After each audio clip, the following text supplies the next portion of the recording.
Why do I do what I do? Because I love it, because I feel very, very lucky to do work that I enjoy, and knowing that I'm doing something I'm good at, knowing that I'm always growing, that it's part of my heritage. Not only my family heritage, but my ancestral heritage as an African, as a child of this continent.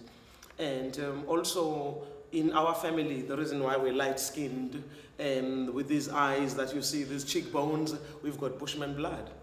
That's also another important thing. And that is good to know that we are part of the first peoples of this land.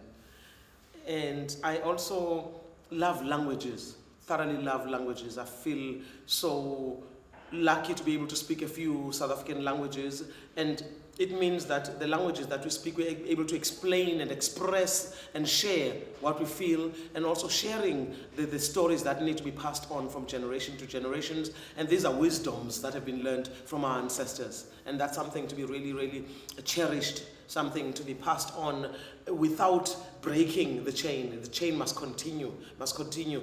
The old people that told us stories, they didn't tell us stories to hide them under the chair. They told us stories to pass on to the next generation, and hopefully they will do the same. And also, when you are clear about who you are, where you come from, and what you're doing, you don't meet other people from other cultures and want to imitate them. You don't want to imitate them, no matter how good they are, no matter how special they are. You honor them, you respect them, you admire them, but you don't copy them. You see, that's very, very important.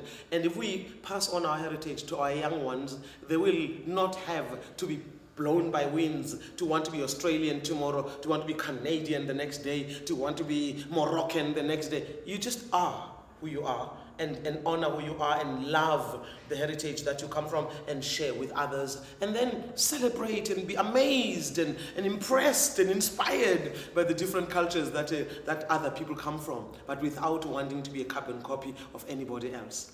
I do what I do because of that, because of how blessed I feel I am. The importance of storytelling is to look at those wisdoms and those messages and those gifts that are hidden in there like gold and diamond, and bring them out to the fore, so that they are recurring, they're just recurring in our lives, so that they are not missed. And also it helps people to be articulate, to say what they mean, because some people know what they want to say, but because they don't have a language of their own, because we've decided that we're free as South Africans now. We don't want to speak our mother tongues, we want to speak English. We say, it was like, how can I say this? Say what you want to mean, what you mean, say what you mean. When you say what you mean, you need a language to be able to say that. So we need to give our children languages of their own, to celebrate their mother tongues, to speak and say what they mean, and speak to be heard, speak to be understood. And also the importance of storytelling is to help people to be articulate. And some people will grow to be managers, to be CEOs, to be marketing executives, to be politicians, to be preachers. If you don't know how to speak, how to communicate, how are you going to do any of those jobs? You find somebody who's in a leadership position who doesn't know how to communicate their vision to the people they are leading. And then they feel that they don't like me. They're so lazy. They don't know what they're doing. I don't know. I don't like this job. And what? You don't like this job because you are not communicating the message, the vision to the people that you expect to travel the journey with you. So storytelling helps all of that. It's not only for people who are going to grow up to be performers. It's also for people who need to communicate in our country. And for us to reach that day when we say we are really a rainbow nation, we're not there yet. We can brag and say all kinds of things, miracle, what, we are not there yet.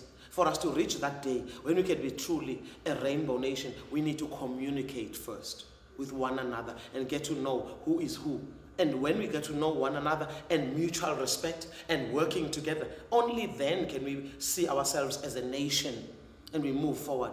Sometimes we are too quick to pat ourselves on the back. We're too quick to call ourselves all kinds of names and then give ourselves titles. We're not there yet. Let's continue on the journey and work towards that place. It's good that we know where we're going. That's good already. But we still have got a lot of work to do. And I'm grateful to be part of that journey.